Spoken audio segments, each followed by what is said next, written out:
मराठी कवितेबरोबर सध्या पुण्यात जी परिस्थिती चालू आहे त्याच्यावरती मी माझे विचार मांडण्याचा प्रयत्न केलेला आहे। आजही ती भीतीत जगते, आजही ती भीतीत जगते, नजर तिची भयभीत असते। काय करते, चुकीचं का बरोबर, ह्या विचारात झुरत असते। तिच्या हसण्या बोलण्यावर तिचीच नजर असते, तिच्या हसण्या बोलण्यावर तिचीच नजर असते, तिच्या पेहरावावर तिचीच चौकड बसते।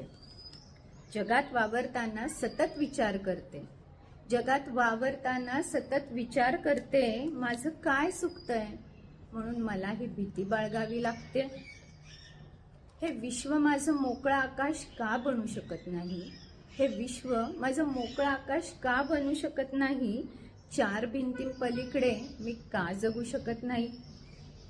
उरी एक भीती बाळगून सतत ती जगणार का, उरी एक भीती बाळगून सतत ती जगणार का, कोण काय म्हणतंय याच विचारात राहणार का, ह्याच विचारात राहणार का। थँक्यू।